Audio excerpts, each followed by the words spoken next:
بسم اللہ الرحمن الرحیم۔ سورہ بقرہ کا رکوع نمبر 22 اور دوسرے پارے کا رکوع نمبر 6 چل رہا تھا۔ اس کی یہ آیت چل رہی ہے کتب علیکم اذا حضر احدکم الموت ان ترک خیرا الوصیۃ للوالدین والاقربین بالمعروف حقا علی المتقین۔ یہ والی آیت چل رہی تھی، اس سے پہلے کی آیت کی تفسیر ہو چکی ہے۔ کتب علیکم اذا حضر احدکم الموت، فرمایا تم میں سے جب کسی پر موت کا وقت آئے تو اس پر یہ بات لکھ دی گئی ہے، اس کو یہ حکم دے دیا گیا ہے، ان ترک خیرن، اگر وہ خیر چھوڑ کر جا رہا ہو یعنی اس کے پاس مال بھی ہو تو کیا اس پر لکھ دیا گیا ہے الوصیۃ للوالدین والاقربین بالمعروف، کہ وہ وصیت کرے والدین کے لیے اور قریبی رشتہ داروں کے لیے بھلے طریقے سے، یعنی عرف کے موافق، یعنی اس طرح سے وصیت کرے کہ کسی پر ظلم زیادتی نہ ہو۔ حقا علی المتقین، یہ وصیت حق ہے یعنی لازم ہے پرہیزگار لوگوں پر۔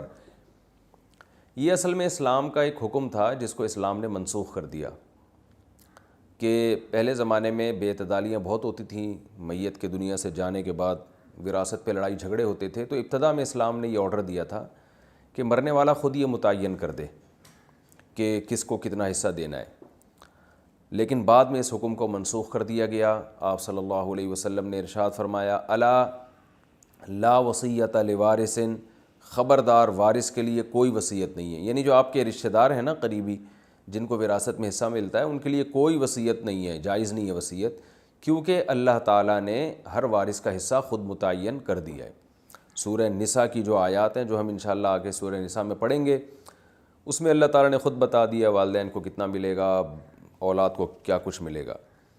تو اب وصیت جو جائز ہے وہ وارثوں کے علاوہ کے لیے جائز ہے، ایک بات۔ نمبر دو، وہ بھی 1/3 کے اندر جائز ہے، 1/3 سے زیادہ میں جائز نہیں ہے وہ، یہ بھی صحیح احادیث سے بات ثابت ہے اور پوری امت کا اس پر اجماع ہے۔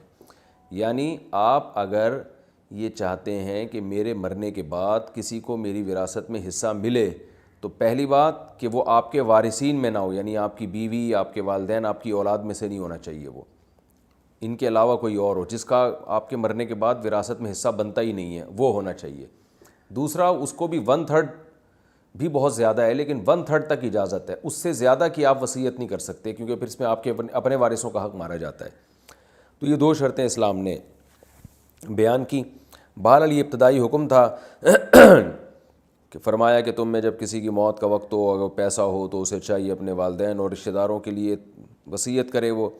فَمَن بَدَّلَهُ بَعْدَ مَا سَمِعَهُ، پس جو شخص اس وصیت کو تبدیل کر دے گا سننے کے بعد، یعنی کسی نے میت کو دیکھا کہ وہ اس نے وصیت کی ہے کہ فلاں فلاں فلاں فلاں کو دے دینا، اور آپ نے سنی بھی اور بعد میں آپ نے اس کو تبدیل کر دیا، تو ظاہر ہے مرنے والا تو دنیا سے چلا گیا، اللہ فرماتے ہیں اس کو گناہ نہیں ہوگا، لیکن جو اس کو سننے کے بعد اس میں تبدیلی کرے گا اپنی طرف سے فَإِنَّمَا إِثْمُهُ عَلَى الَّذِينَ يُبَدِّلُونَ، تو اس کا گناہ انہی لوگوں پر ہوگا جو اس میں تبدیلی کرتے ہیں۔ ان اللہ سمیع علیم، اللہ سننے والا اور جاننے والا ہے۔ فمن خاف من موص جنفا، ہاں جس شخص کو یہ خوف ہو وصیت کرنے والے کی طرف سے جنفن، کہ اس سے غلطی ہوئی ہے، جنف کہتے ہیں حق سے میلان یعنی حق سے ہٹنا، او اثمن، یا اس نے گناہ کیا ہے۔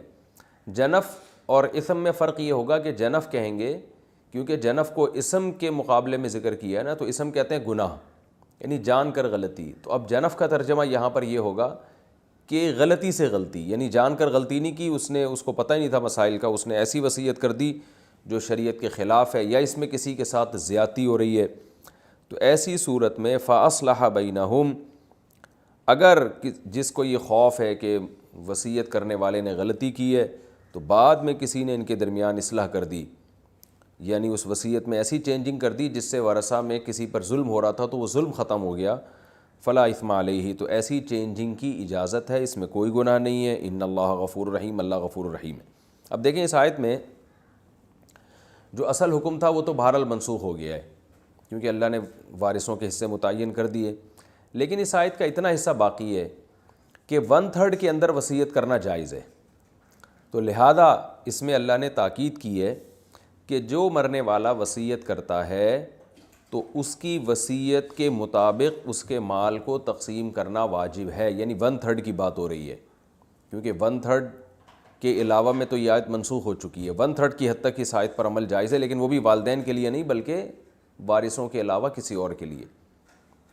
تو اب اس میں مسئلہ یہ ہے کہ جو بھی اس قسم کی وصیت کرے گا، اگر اس نے بعد میں کسی نے تبدیل کر دی تو یہ گنہگار ہوگا.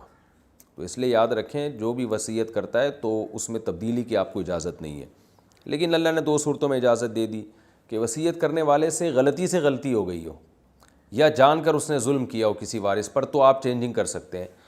تو آج کے یعنی غلطی سے غلطی کیسے ہو سکتی ہے، اس کو مسائل کا علم نہیں تھا. جیسے آج بہت سے لوگ دنیا سے جاتے ہیں اور وہ کیا کر دیتے ہیں کہ جی میری بیٹی کو اس میں سے اتنا دے دینا، حالانکہ بیٹی کو نہیں دے سکتے. بیٹی کا تو جو حق اللہ نے متعین کیا وہ دے سکتے ہیں. یا اس نے کہا جی میری بیوی کا یہ سارا مکان میرے مرنے کے بعد میری بیوی کے حوالے کر دینا، بس اسی کا ہو گیا. تو یہ بھی غلط ہے.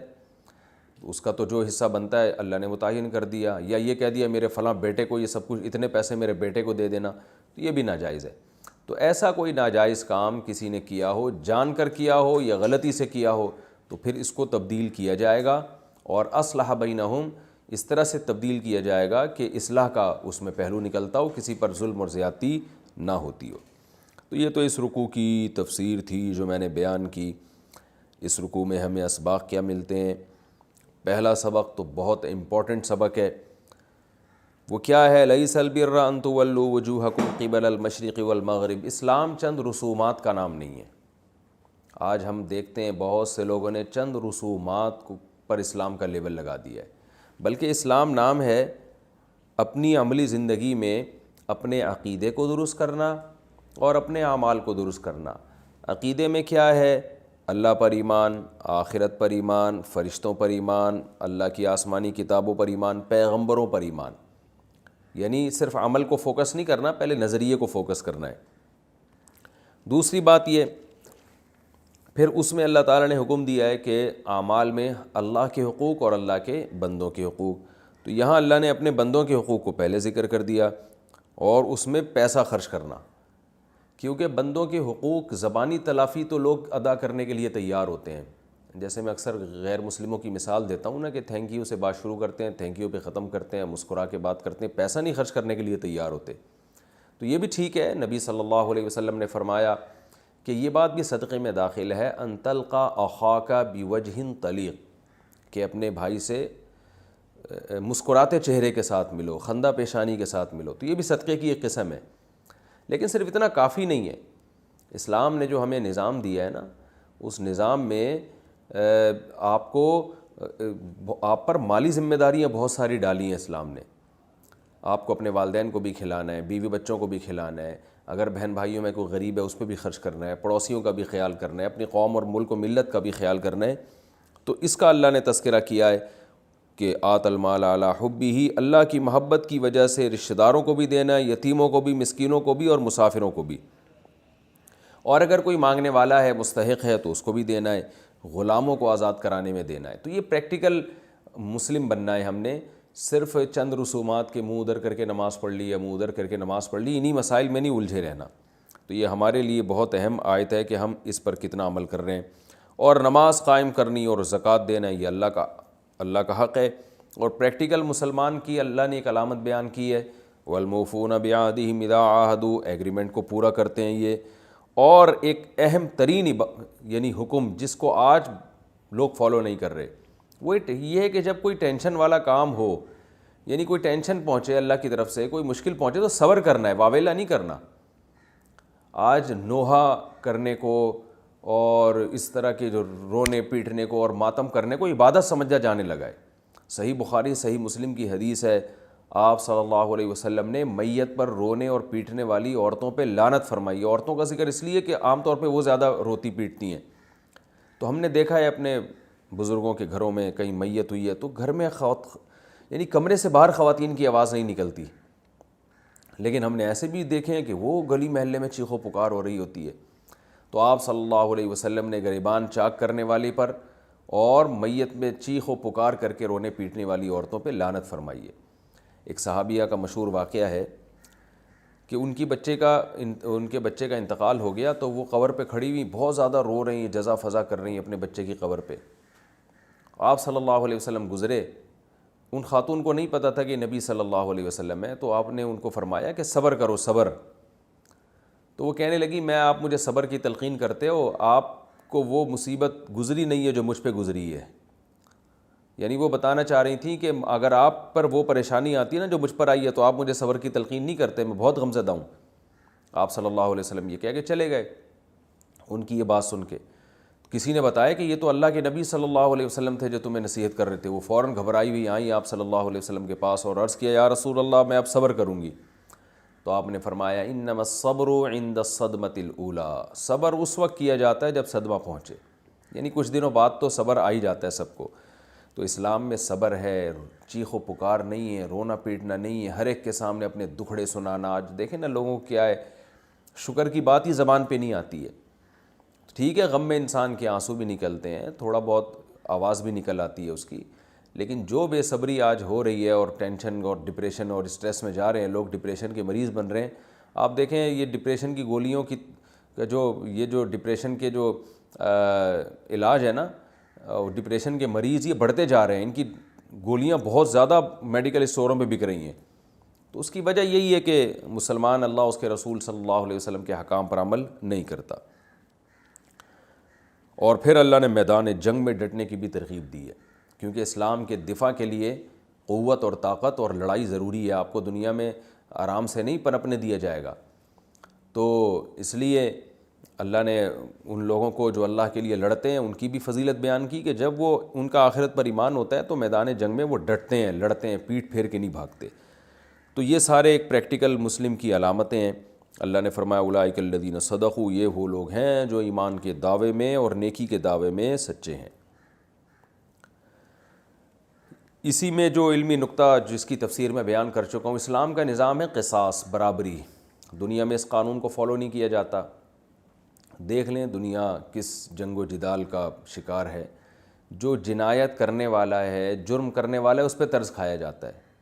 تو اسلام میں صرف گردن کا یعنی خون کا بدلہ خون نہیں ہے، بلکہ قرآن مجید میں دوسرے مقام پر ہے، ہم انشاءاللہ وہاں تفصیل سے پڑھیں گے.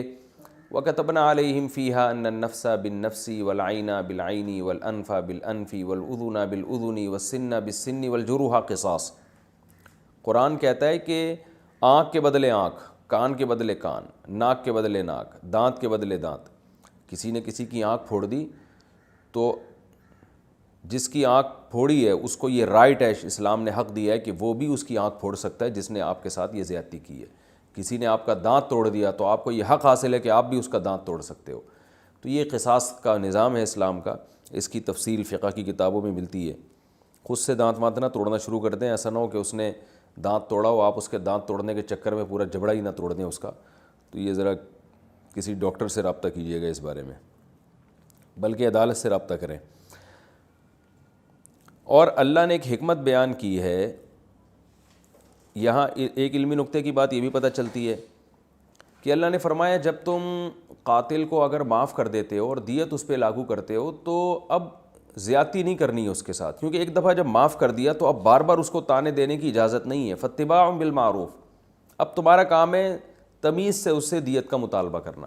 تو یہ اصول ہر جگہ لاگو ہوتا ہے کہ کسی سے کوئی بھی جرم ہوا ہو، جب آپ نے ایک مرتبہ اس کے جرم کو معاف کر دیا تو اب بار بار اسے اس جرم پہ عار نہ دلائیں، اسے جو ہے نا وہ طیش نہ دلائیں اس پہ، یا تو معاف نہ کرتے. جب کر دیا ہے تو پھر جو طے ہوا ہے نا اب اسی کے اندر رہنے کی کوشش کریں آپ.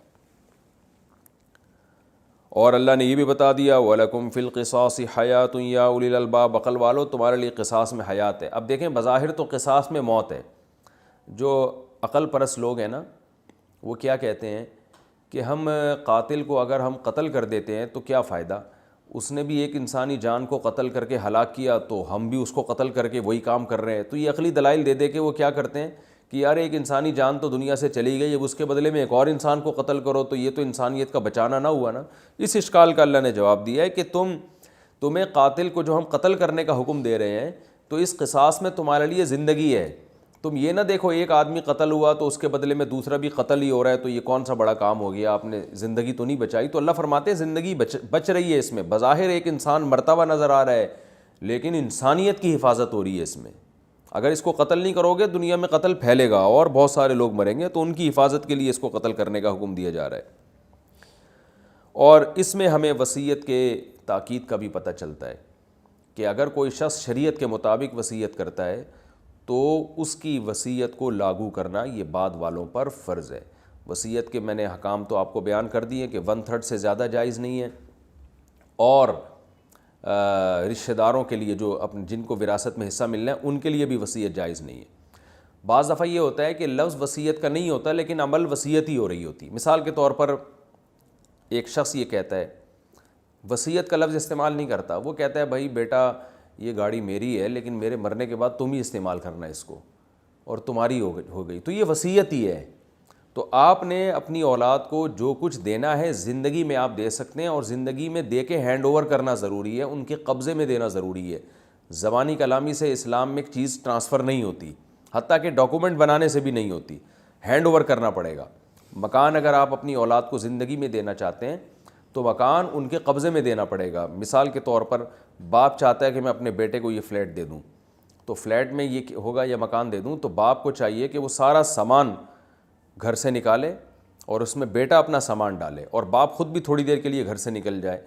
تو جب بیٹے کا سامان اس گھر میں آئے گا تو یوں سمجھا جائے گا کہ بیٹے کا اس مکان پہ قبضہ ہو گیا ہے، کیونکہ مکان قبضے میں ایسے نہیں لیا جاتا کہ مٹھی میں آپ کسی کے مکان کو رکھ لیں، بلکہ مکان کا قبضہ اسی طرح سے ہوتا ہے کہ جس کا سامان ہوتا ہے اسی کا قبضہ سمجھا جاتا ہے۔ تو اس لیے ہم لوگوں کو بتاتے ہیں کہ آپ اپنے بیٹے کو، اپنی اولاد کو کوئی گفٹ دینا چاہتے ہیں مکان کی صورت میں، تو پھر آپ کو اپنا سامان گھر سے باہر نکالنا پڑے گا، پھر بے شک دوبارہ ڈال دیں، بعد میں ایک دفعہ قبضہ دینا پڑے گا۔ اور اگر آپ اس ٹینشن سے بچنا چاہتے ہیں تو سامان سمیت مکان ہبہ کریں آپ، یعنی آپ اپنے بیٹے سے کہیں یا بیٹی سے کہیں جس کو بھی دے رہے ہیں کہ بھائی یہ جو گھر میں جتنا سامان ہے اس سامان سمیت یہ گھر تمہارا ہو گیا، اور پھر باپ تھوڑی دیر کے لیے گھر سے باہر چلا جائے تو بیٹا گھر میں آ جائے گا تو اس کا قبضہ سمجھا جائے گا، پھر بے شک باپ دوبارہ گھر میں آ جائے۔ تو یہ آپ کو تکلف کرنا پڑے گا، کیونکہ قبضے کے بغیر ملکیت تمام نہیں ہوتی، یعنی خرید و فروخت میں نہیں، ہبہ میں، گفٹ میں۔ اس کی مثال ایسے کہ میں آپ سے کہتا ہوں کہ یہ جو پگڑی میں نے پہنی ہوئی ہے، کسی سے بھی کہتا ہوں یہ میں نے آپ کو گفٹ دے دی، تو وہ نہیں ہوگی جب تک میں اٹھا کے آپ کے ہاتھ میں نہیں پکڑاؤں گا۔ تو اسی طرح گھر کا قبضہ سمجھا جاتا ہے، جس کا سامان گھر میں پڑا ہوتا ہے وہ قابض سمجھا جاتا ہے۔ تبھی تو آپ دیکھیں نا کرایہ داروں کے پھڈے ہو رہے ہوتے ہیں، یار مکان خالی کرو، تو مکان خالی کا مطلب ہمارے قبضے میں دو، اور قبضے میں کیسے؟ اپنا سامان یہاں سے باہر نکالو۔ تو یہ تکلف کرنا پڑے گا۔ رہا یہ مسئلہ کہ اولاد کو زندگی میں کوئی چیز گفٹ میں دینا جائز ہے یا نہیں، تو اس کا مسئلہ یہ ہے کہ آپ جب اپنی اولاد کو زندگی میں کچھ بھی دیں گے تو شریعت میں اولاد میں برابری کا حکم ہے، اور اس میں بیٹے اور بیٹی میں آپ فرق نہیں کر سکتے۔ مرنے کے بعد تو اللہ نے فرق کیا ہے کہ بیٹے کو دگنا ملے گا، بیٹی کو آدھا ملے گا، لیکن زندگی میں آپ کو یہ فرق کی اجازت نہیں ہے۔ زندگی میں جو صحیح حدیث ہے نعمان ابن بشیر رضی اللہ تعالی عنہ کی، کہ رسول اللہ صلی اللہ علیہ وسلم نے ان کو حکم دیا اولاد میں برابری کا، تو اس میں بیٹے بیٹیاں برابر ہیں۔ اب آپ یہ نہیں ہو سکتا کہ بیٹے کو ناشتے میں 2 روٹیاں کھلائیں اور بیٹی کو 1 روٹی، ایسا تھوڑی ہو سکتا ہے۔ تو ایسے ہی بیٹے کو آپ جیب خرچی 20 روپے دے رہے ہیں، بیٹی کو 10 روپے دے رہے ہیں، یہ نہیں ہوتا۔ تو گفٹ میں بیٹے اور بیٹی میں برابری کا حکم ہے۔ تو لہذا اصل حکم تو یہی ہے کہ آپ بیٹے کو جتنا 1 لاکھ بیٹے کو دے رہے ہیں تو بیٹی کو بھی 1 لاکھ دیں۔ یہ نہیں ہو سکتا کہ بیٹے کو دیا بیٹی کو بالکل ہی نہ دیا یا آدھا دیا، یہ شریعت میں بالکل سخت مکروہ ہے، اور آپ صلی اللہ علیہ وسلم نے اس کو ظلم قرار دیا ہے۔ تو ہاں، اس بیس پہ اضافہ آپ کر سکتے ہیں کہ ایک خدمت گزار زیادہ ہے، چاہے بیٹا ہو یا بیٹی، تو خدمت گزاری کی بیس پر ایک کو آپ نے زیادہ دے دیا، یہ ٹھیک ہے۔ یا ایک نیک زیادہ ہے، اس بیس پہ آپ نے ایک کو زیادہ دے دیا، چاہے وہ بیٹا ہو یا بیٹی۔ یا ایک کو ضرورت زیادہ ہے، جیسے بیٹا غریب ہے بیٹی مالدار ہے، تو آپ نے اس بیس پہ بیٹے کو زیادہ دے دیا۔ یا بیٹی غریب ہے بیٹا مالدار ہے، تو آپ نے کہا کہ چلو بیٹا تو اپنے پاؤں پہ کھڑا ہے، میں بیٹی کو دے دیتا ہوں۔ یہ سب زندگی میں دینے کی بات ہو رہی ہے، مرنے کے بعد تو وہ طے شدہ ہے، وہ تو پھر اس میں تبدیلی نہیں ہو سکتی۔ تو اس بیس پہ کمی بیشی ہو سکتی ہے، دینداری کی بنیاد پہ، خدمت کی بنیاد پہ، اور تیسری چیز ہے ضرورت کی بنیاد پہ۔ اس کے علاوہ فرق کرنا یہ شریعت میں اس کو بہت سخت ناپسند کیا گیا ہے۔ اور دوسری بات یہ کہ جب آپ بیٹے اور بیٹی کو دیں گے تو میں نے پہلے تفصیل سے بتایا کہ ڈاکومنٹیشن کافی نہیں ہے، ہینڈ اوور کرنا ضروری ہے، اور ہر چیز کا قبضہ اس کے حساب سے ہوتا ہے، یہ آپ علماء سے پوچھ سکتے ہیں۔ اچھا، اس میں یہ ہوتا ہے کہ بعض دفعہ لوگ بیٹی کو جہیز دے دیتے ہیں اور کہتے ہیں وراثت میں حصہ ختم، تو یہ بھی ٹھیک نہیں ہے۔ اس میں یہ البتہ جائز ہے کہ آپ اپنی اولاد میں، جیسے بیٹی کو آپ بہت زیادہ جہیز دے رہے ہیں اور آپ چاہتے ہیں کہ وراثت میں اس کا حصہ ختم ہو جائے، تو جہیز آپ قرض کی صورت میں دیں، بلکہ گولڈ کی صورت میں۔ آپ یوں کریں کہ آپ ایک بیٹی سے یہ کہیں کہ یہ 10 تولے سونا میں نے تمہیں قرض دیا ہے، اور یہ قرض جو ہے اس سے تم اپنا جہیز بناؤ، اور یہ قرض ہے یہ میں نے واپس لینا ہے، یہ تمہیں گفٹ نہیں ہے۔ اور واپسی کی یہ صورت ہو سکتی ہے کہ میں جب مروں گا تو یہ وراثت کے پیسوں میں سے یہ قرضہ، تمہارا وراثت میں جتنا حصہ بنتا ہوگا تو اس میں سے یہ قرضہ کاٹ لیں گے ہم۔ تو اس طرح بیٹے کے ساتھ بھی کیا جا سکتا ہے، بیٹی کے ساتھ بھی، یعنی آپ کسی اولاد کو سونے کی شکل میں یا ڈالر کی شکل میں یا کرنسی کی شکل میں قرض دے دیں اور یہ کہیں کہ یہ قرض میں تم سے زندگی میں واپس نہیں لے رہا، میرے مرنے کے بعد تمہارا وراثت میں پورا حصہ ہوگا تو اس میں ہم ایڈجسٹ کر لیں گے، یعنی قرض تو تم نے لوٹانا ہے تو وارثوں، میرے مرنے کے بعد وہ وارثوں کو لوٹانا پڑے گا، تو وارثوں کو لوٹانے کا طریقہ یہ ہے کہ وارثوں نے جتنا تمہارا حصہ دینا ہے، قرض اگر کم بنا، حصہ زیادہ بنا تو وہ جتنا حصہ باقی ہے وہ تمہیں دے دیں گے، قرض اگر زیادہ ہوا اور وراثت تمہاری کم بنتی ہے تو وہ تم سے کچھ حصہ واپس لے لیں گے، اور اگر قرض اور وراثت کی رقم برابر ہوئی تو وہ پلس مائنس ہو جائے گا، اس میں ایڈجسٹ ہو جائے گا، یہ جائز ہے۔ ایک مسئلہ یہ ہو گیا۔ ایک مسئلہ اہم یہ بھی ہے کہ وارثوں کے لیے زندگی میں آپ کچھ بھی ان کو گفٹ دے سکتے ہیں، لیکن اس زندگی سے بالکل صحیح والی صحت مند زندگی۔ اگر آپ بیمار ہوئے اور ایسی بیماری جس میں آپ کی موت واقع ہو گئی تو اس بیماری میں بھی آپ وارثوں کو کچھ نہیں دے سکتے آپ پھر، یعنی وہ چونکہ شریعت یہی سمجھتی ہے کہ اب جو ہے نا آپ دنیا سے جا رہے ہیں تو اب تو وارثوں کا حق آپ کی وراثت سے متعلق ہو گیا، اس میں اب آپ کمی بیشی نہیں کر سکتے۔ مثال کے طور پر اللہ تعالیٰ ہم سب کو بچائے، آج کل کرونا پھیلا ہوا ہے، کوئی شخص کرونا کے مرض میں مبتلا ہوا اور اس نے کیا کیا کہ یہ کہا کہ جی بیمار، اس کو خطرہ ہوتا ہے ظاہر ہے کہ میں مر نہ جاؤں، تو اس نے کیا کیا کہ بھائی اپنی بیٹی کو یا اپنے بیٹے کو ایک کچھ پیسے دیے اور ہینڈ اوور کر دیے، بھائی تمہارے ہو گئی ہے۔ تو اگر یہ شخص نہیں مرا، زندہ رہا، اس بیماری سے نکل آیا تو ٹھیک ہے، یہ اس کا گفٹ ہے، ہو گیا اس کا، اگرچہ اچھا نہیں ہے بلا وجہ ایک اولاد کو دینا دوسرے کو نہ دینا، لیکن بہرحال ملکیت مکمل ہو گئی۔ لیکن اگر اس کی ڈیتھ ہو جاتی ہے اسی موت میں، اسی بیماری میں، تو جس کو اس نے وارث کو 1,00,000 دیے وہ واپس لیے جائیں گے، کیونکہ مرض الموت یعنی وہ مرض جس میں آپ کی موت واقع ہوتی ہے تو شریعت نے اس پر موت ہی کے حکام رکھے ہیں، یہاں تک کہ اگر آپ نے اس دوران بیوی کو طلاق دے دی اور آپ کی اسی بیماری میں ڈیتھ ہو گئی تو بیوی وراثت میں بھی حقدار ہوتی ہے، کیونکہ اس میں یہ اس بات کا امکان ہوتا ہے کہ اب آپ بیمار ہو تو اب مرنے کا چانس ہے، تو اب آپ وراثت سے محروم کرنے کے لیے کہیں یہ کام نہ کر رہے ہو آپ۔ تو اسلام نے جو وہ بیماری جس میں آپ کی موت واقع ہوتی ہے، اس بیماری کے وہی حکام رکھے ہیں جو موت کے بعد کے حکام ہیں، یعنی اس میں آپ کو مردہ ہی فرض کیا جائے گا، آپ اپنے مال میں کوئی ایسا تصرف نہیں کر سکتے جس سے وارثوں میں سے کسی کا حق بھی ضائع ہو رہا ہو۔ تو یہ ایک اہم اس میں مسئلہ تھا جو میں نے آپ کو بیان کیا۔ تو یہ رکوع کمپلیٹ ہو گیا ہے۔ اچھا، اس میں ایک اور علمی نقطے کی بات ہے کہ اگر کوئی وصیت کرے خلاف شرع تو قرآن نے اس کو بیان کیا کہ اس وصیت کو تبدیل کیا جائے گا۔ آج ایسے بہت سارے کیسز ہمارے سامنے آتے ہیں کہ جی وہ فلاں کے لیے وصیت کر دی، فلاں کے لیے وصیت کر دی، میرے ابا نے تو کہا تھا یہ فلاں کو دے دینا، تو بھائی ابا نے جو بھی کہا تھا وہ کالعدم ہو گیا۔ اب علماء سے آپ کو پوچھنا پڑے گا کہ وراثت کے کیا حکام ہے۔ ابا اماں کا کہا ہوا، لوگ اس پہ بھی لڑ رہے ہوتے ہیں کہ میرے ابا کی یہ چاہت تھی کہ یہ فلیٹ فلاں کو ملے، میرے ابا تو فلاں کے لیے بنوایا تھا ابا نے یہ فلیٹ، تو جب چاہت تھی تو انہی کی چاہت کے مطابق یہ تقسیم ہونا چاہیے، نہیں ہوگا، وہ اللہ کی چاہت کے مطابق ہوگا، جو میں نے بتایا کہ اللہ نے جو حصے بیان کیے ہیں، تو اس کو تبدیل کیا جائے گا اس وراثت کو، یعنی اس وصیت کو۔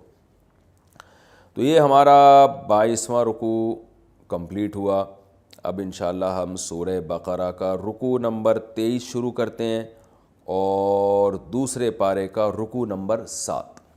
پہلے اس کا لفظی ترجمہ ہوگا مختصر گرامر کے ساتھ، پھر انشاءاللہ اس کی تفسیر بیان ہوگی اور پھر اس میں جو علمی نکات ہمیں نظر آتے ہیں انشاءاللہ اس کو ہائی لائٹ کیا جائے گا۔ یا ایھا الذین آمنوا، اے لوگو جو ایمان لائے ہو، کتب علیکم الصیام، کتب علیکم الصیام، تم پر روزے فرض کیے گئے ہیں، صوم کی جمع آتی ہے صیام، کما کتب علی الذین من قبلکم، جیسے کہ فرض کیے گئے تھے ان لوگوں پر من قبلکم جو تم سے پہلے تھے، لعلکم تتقون، تاکہ تم متقی بن جاؤ، تاکہ تمہارے اندر تقوی پیدا ہو جائے۔ اتقاء کہتے ہیں بچنے کو، تاکہ تم بچنا سیکھو، پرہیز کرنا سیکھو۔ ایامم معدودات، ایام یوم کی جمع ہے، ایام کا مطلب دن ہے، معدودات عدد یا عدودو کا معنی ہوتا ہے جس کو عدد یا عدو پڑھا جاتا ہے، شمار کرنا، عدد بھی اسی سے نکلا ہے نا، کتنے عدد کہتے ہیں نا، یہ عدد 1 2 3 4 کو عدد کہا جاتا ہے نا۔ معدود وہ چیز جس کو شمار کیا جائے، معدودتن اس کی مؤنث، معدودات اس کی جمع، جیسے مقتولات، منصورات، ٹھیک ہے نا۔ تو ایامن معدودات یہ چند گنے چنے دن ہیں، یعنی ہمیشہ کے لیے حکم نہیں دیا جا رہا کہ روزہ ہی رکھتے رہو، چند گنے چنے دن ہیں۔ فمن کانا، پس جو شخص ہو، منکم تم میں سے، مریضاً مریض ہو، او علی سفرن یا سفر پر ہو، فعدتن، فا کا معنی تو، عدتن کا معنی شمار کرنا، یہ مصدر ہے، ورب ہے، وہی عدد یعددو، عد یعدو سے، عدہ کا معنی شمار کرنا۔ فعدتن اصل میں تھا فعلیہ عدتن، تو اس شخص پر لازم ہے شمار کرنا، من ایام، ایسے ایام سے، اخر جو اس کے علاوہ ہوں، یعنی روزے کے ایام کے علاوہ ہوں۔ اخر کا مطلب یہ اصل میں جمع ہے اخرا کی، آپ نے پڑھا ہے نا، ضربہ، اضربو دوسرے کے مقابلے میں زیادہ مارنے والا، ضربہ اس کی مؤنث آتی ہے، تو آخرو ایک کے مقابلے میں دوسرا، اخرا اس کی مؤنث آتی ہے، یعنی دوسرے، یعنی اس کے مقابلے میں الگ کوئی۔ فعدتم من ایام اخر، تو اس پر لازم ہے عدت یعنی شمار کرے، من ایام اخر دوسرے ایام سے، یعنی اس کی قضا کرے دوسرے ایام میں۔ وعلی الذین یطیقونہ، اور ان لوگوں پر، اطاقہ اصل میں تھا اطوقا، اکرما کی طرح، طاقت سے نکلا ہے، اس کا معنی ہوتا ہے طاقت رکھنا۔ یطیقو اصل میں تھا یطوقو، تو یطوقونا، یکرمونا کی طرح جو پڑھا جاتا ہے یطیقونا۔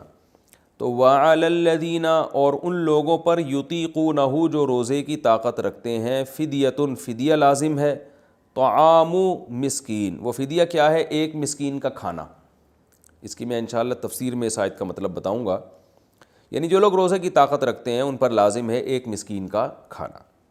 فمن تطوع، پس جو شخص تطوع، تطوع اصل میں کہتے ہیں کوئی نیکی کرنا، اضافی کوئی نیکی۔ آپ نے سعودی عرب میں یہ لفظ سنا ہوگا نا، مطوع، جو پولیس والے ہوتے ہیں نا وہاں ان کو مطوع کہا جاتا ہے۔ مطوع اس لیے کہ وہ نیکی کراتے رہتے ہیں آپ سے، یعنی اس سینس میں ان کو مطوع ان کو کہا جاتا تھا، وہ نیکی کراتے رہتے ہیں۔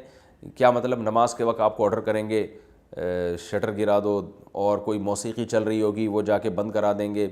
تو سعودی عرب میں اصول تو یہی تھا، وہ اب جا کے نئے بادشاہ کے آنے سے کافی اصول چینج ہو رہے ہیں، وہاں پہ شریعت کا نظام تھوڑا سا کمزور پڑ رہا ہے، لیکن سعودی عرب میں جو پولیس والوں کا کام یہی ہوتا تھا، مطوع ان کو کہا جاتا ہے۔ وہ آتے تھے اور جناب نماز کے وقت میں دیکھتے تھے کوئی ہوٹل تو نہیں کھول کے بیٹھا ہوا، کہیں موسیقی، کوئی عورت بے پردہ گھوم رہی ہے، اس کو روکتے تھے۔ تو اللہ نے فرمایا، اب تطوع کا معنی کوئی بھی نیکی کا کام کرنا اضافی۔ فمن تطوع خیرن، پس جو بھی اضافی نیکی کرے گا، خیر کرے گا، یعنی کیا مطلب؟ ایک مسکین کے بجائے 10 کو کھانا کھلا دے وہ، یعنی کوئی بھی اپنی طرف سے اضافی کرے گا، جس کو میں اپنی زبان میں کہتا ہوں بھائی گریوی لگا دو، ٹھیک ہے نا، کوئی جتنا زیادہ کر لو، فہو خیر لہ، تو یہ عمل اسی کے لیے بہتر ہے۔ وَأَن، اور یہ بات، تصوموا کہ تم روزہ رکھو، خیر لکم تمہارے لیے بہتر ہے، ان کنتم تعلمون اگر تم جانتے ہو۔ شہر رمضان، رمضان کا مہینہ، الذی یہ وہ مہینہ ہے جو کہ انزل فیہ القرآن کہ نازل کیا گیا ہے اس میں قرآن، ھدی للناس لوگوں کی ہدایت کے لیے، وبینات من الہدی اور ہدایت کے واضح دلائل کے ساتھ، بینات واضح دلائل کو کہتے ہیں، یعنی ہدایت لوگوں کی ہدایت کے لیے اور ہدایت کے واضح دلائل کے ساتھ بھی، یعنی اس سے ہدایت بھی ملے گی اور ہدایت کے دلائل بھی آپ کو اس میں نظر آئیں گے۔ والفرقان، اور یہ فرقان بن کے نازل ہوا ہے۔ فرقان فارق کی جمع ہے، فرق سے نکلا ہے۔ فرق کہتے ہیں ڈفرینس یعنی حق اور باطل میں ڈفرینس کر دینا, تمیز کر دینا. فارق, اس کی فارق کا معنی فرق کرنے والا, فرقان مبالغے کا صیغہ ہے, یعنی حق اور باطل میں بہت زیادہ فرق کر دینے والا, دودھ کا دودھ پانی کا پانی کر دینے والا, یعنی ایسی کتاب اس میں نازل ہوئی ہے. فمن, پس جو شخص, شہیدہ, حاضر ہوگا. شہیدہ یشہدو, شہادتن کا معنی ہوتا ہے حاضر ہونا. من شہیدہ منکم الشہر, جو بھی تم میں سے اس مہینے میں حاضر ہوگا, یعنی اس مہینے کو پائے گا. شہر عربی میں مہینے کو کہتے ہیں. فلیصم, اصل میں تھا فلیصمہ, فا کا معنی تو لیصم اصل میں تھا لیصوم. آپ نے کو یاد ہوگا, میں نے گرامر میں پڑھایا تھا آپ کو, لیضرب. لیضرب کا معنی کیا, چاہیے کہ وہ مارے, یہ تھا نا. تو اصل میں تھا صوم یصوم, اس کا معنی ہوتا ہے روزہ رکھنا. تو یہ بن گیا لیصوم, اسے چاہیے کہ روزہ رکھے. پڑھا جاتا ہے اس کو لیصوم کو, کیونکہ واو حروف علت میں سے گڑبڑی حروف ہے, تو لیصم پڑھا جاتا ہے. تو فلیصم کو پڑھا جا رہا ہے فلیصم, یعنی لام کے جو زیر ہے اس کو سائلنٹ کر دیتے ہیں. فلیصم, فلیصم پڑھا جاتا ہے. فلیصم ہو, تو جو بھی اس مہینے کو پائے اسے چاہیے کہ ہو اس مہینے کا روزہ رکھے وہ, یعنی فلیصم ہو سے مراد ہے یہ پروناؤن ہے جو رمضان کی طرف یہ پروناؤن ضمیر لوٹ رہی ہے. تو مطلب یہ ہے کہ جو بھی اس مہینے کو پائے گا اسے چاہیے کہ وہ روزہ رکھے. ومن کانا, اور جو بھی ہو, مریضاً, مریض ہو, او علی سفرن, یا سفر میں ہو, فعدتن, یہاں بھی یہی ہے, فعلیہ تو اس پر لازم ہے عدتن, کہ گنتی شمار کرے, من ایام اخر, دوسرے ایام میں سے. یرید اللہ, اللہ تعالیٰ چاہتے ہیں. ارادہ یریدو کا معنی ہوتا ہے ارادہ کرنا, اکرم یکرمو کی طرح. اللہ تعالیٰ چاہتے ہیں بکم, تمہارے ساتھ, الیسرا, آسانی, ولا یریدو بکم العسرا, اور اللہ نہیں چاہتے تمہارے ساتھ تنگی. عسر مشکل کو کہتے ہیں, تنگی کو کہتے ہیں نا. ان مع العسر یسرا, آپ نے علم نشرح میں پڑھا ہے. ولی تکملو, واو کا معنی اور, لی کا معنی لیے, تکملو کا معنی کامل کرو. اکملہ یکملو, اکمالن کامل کرنا, کمپلیٹ کرنا کسی چیز کو. ولی تکملوا العدۃ, اور تاکہ اس لیے بھی کہ تم گنتی کو کمپلیٹ کر لو, یعنی اس لیے بھی ہم نے تمہیں یہ حکم دیا کہ تم گنتی کو کیا کر لو, کمپلیٹ کر لو. یعنی ہم نے جو تمہیں پیچھے حکم دیا نا کہ تم میں جو مریض ہو یا مسافر ہو وہ بعد میں روزے رکھے, وہ گنتی کرے بعد میں, یعنی بعد میں روزے رکھے. تو اس کی حکمت بیان کی جا رہی ہے کہ اللہ تمہارے لیے آسانی چاہتا ہے, تنگی نہیں چاہتا, اس لیے سفر میں روزہ چھوڑنے کی اجازت دے دی, اور بیماری میں بھی. اور اس لیے بھی اللہ نے تمہیں قضا کرنے کا حکم دیا کہ تاکہ تم گنتی کو پورا کر لو. اللہ چاہتے ہیں تم اس ثواب سے محروم نہ ہو. وَلِتُكَبِّرُوا اللَّهَ, اور تاکہ تم کبریائی بیان کرو اللہ تعالیٰ کی. کبرا یکبرو تکبیراً, اس کا معنی ہوتا ہے اللہ کی بڑائی بیان کرنا. وَلِتُكَبِّرُوا اللَّهَ, اور تاکہ تم اللہ کی کبریائی بیان کرو. عَلَى مَا, اس عمل پر, ہداکم, جس عمل کی اللہ نے تمہیں رہنمائی کی ہے. ہدایا یہدیو, ہدایت دینا ہے, رہنمائی کرنا, گائیڈنس کو کہتے ہیں. اللہ نے تمہیں جو گائیڈ کیا ہے اس گائیڈنس پہ تم اللہ کی کبریائی بیان کرو. وَلَعَلَّكُمْ تَشْكُرُونَ, اور تاکہ تم اللہ کا شکر ادا کرو. وَإِذَا, اور جب, سَأَلَكَ, آپ سے سوال کریں, عبادی, میرے نیک بندے, عنی, میرے بارے میں, عنی, عن اصل الگ تھا, یا الگ ہے, عنی, میرے بارے میں, فَإِنِّي قریب, تو بے شک میں قریب ہوں. اجیبو, اجوابا یجویبو اجواباً, اکرما یکرمو اکراماً, اس کو پڑھا جاتا ہے اجابا یجیبو اجابتاً. تو اجیبو اکرمو کی طرح ہے. اجیبو, میں جواب دیتا ہوں, جواب سے نکلا یہ, میں جواب دیتا ہوں. دعوت الداعی, داعی کہتے ہیں پکارنے والا, پکارنے والے کی دعوت کو, یعنی بلاوے کو. جب کوئی مجھے بلاتا ہے تو میں اس کی پکار کا جواب دیتا ہوں. اذا دعان, اصل میں تھا یہ دعانی, نون کے بعد یا بھی تھا.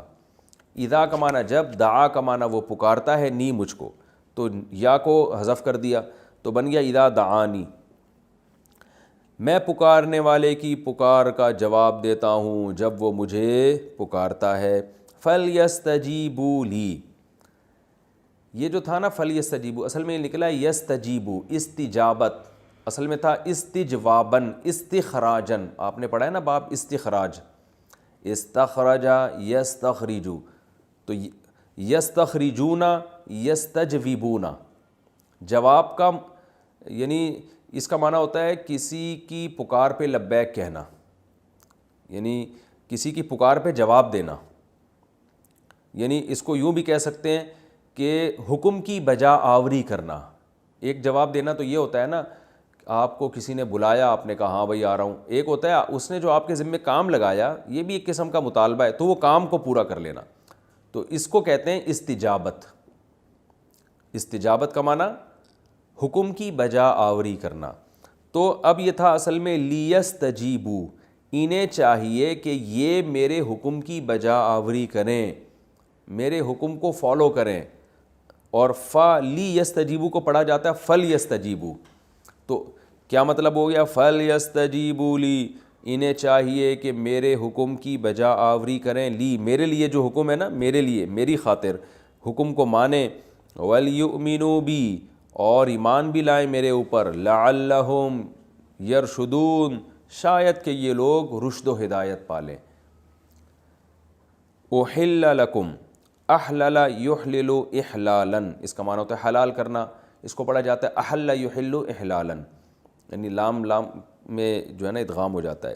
احل لکم، حلال کر دیا گیا ہے تمہارے لیے، لیلۃ الصیام، صوم کی جمع صیام، لیلہ رات کو کہتے ہیں، روزے کی راتوں میں حلال کر دیا گیا ہے تمہارے لیے، الرفث الی نسائکم، رفث ہر اس کام کو کہتے ہیں جس کو انسان چھپانے کی کوشش کرتا ہے، جو حیا کے خلاف ہو، تو رفث کا ترجمہ بے حیائی سے بھی کیا جاتا ہے، اور رفث کا ترجمہ جو ہے وہ جو ہے بے حیائی سے اس لیے کیا جاتا ہے، اس میں اصل میں رفث بے حیائی کو نہیں کہتے، لیکن بے حیائی بھی ایک ایسی چیز ہے جو انسان کی طبیعت یہ چاہتی ہے کہ کوئی بھی ایسا فحش کام ہو تو کھلے عام نہ کرے وہ، اور رفث بے لباسی کو بھی کہتے ہیں، تو یعنی ہر وہ کام جس میں انسان کو حیا آتی ہو۔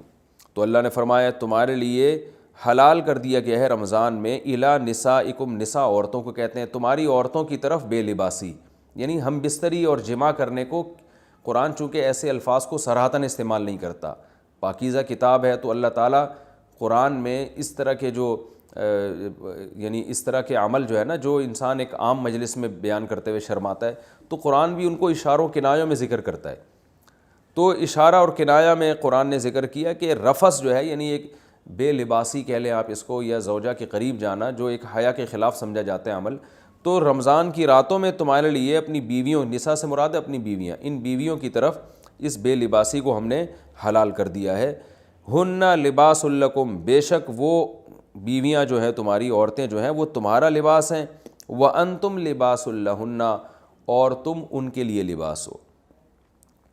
علم اللہ، بے شک اللہ جانتا ہے، انکم، کہ بے شک تم ہو ایسے، تختانون انفسکم، تختانون اصل میں خیانت سے نکلا، اصل میں تھا تختہینون، تکتسبون کی طرح، تو یا آ رہا ہے نا، تو حروف میں نے بتایا تھا علت ہے، چینج ہو جاتے ہیں، تختہینون کو پڑھا جاتا ہے تختانون، خیانت سے نکلا ہے، خانون لفظ اس میں استعمال ہو رہا ہے، خیانت اردو میں استعمال ہوتا ہے۔ اللہ جانتا ہے کہ تم خیانت کرو گے، انفسکم، اپنی جانوں کے ساتھ، فتاب علیکم، بس وہ تمہاری طرف متوجہ ہو گیا، وعفا عنکم، اور اس نے تمہیں معاف کر دیا۔ تفسیر میں بتاؤں گا اس کا مطلب کیا ہے۔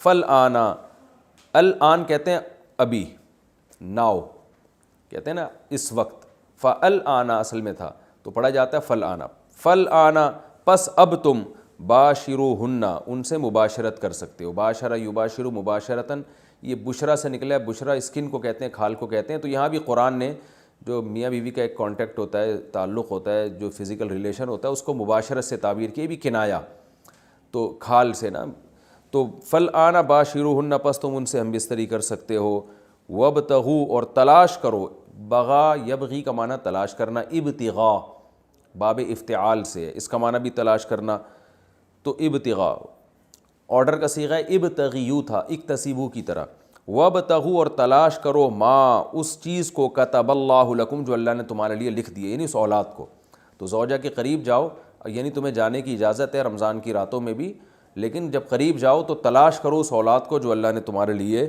لکھ دی ہے، یعنی نیت تمہاری اولاد کا حصول ہونا چاہیے۔ وَكُلُوا اور کھاؤ، وَاشْرَبُوا اور پیو، حَتَّى يَتَبَيَّنَ لَكُمُ الْخَيْطُ الْأَبْيَضُ مِنَ الْخَيْطِ الْأَسْوَدِ مِنَ الْفَجْرِ۔ وقت ہمارا مکمل ہو گیا، تو انشاءاللہ اگلے ایپیسوڈ میں اس جو آیت کا جو باقی حصہ اور رکوع کا باقی حصہ ہے اس کا لفظی ترجمہ ہوگا، اور پھر انشاءاللہ اس پورے رکوع کی تفسیر۔ اللہ تعالیٰ سمجھنے کی، عمل کی توفیق عطا فرمائے۔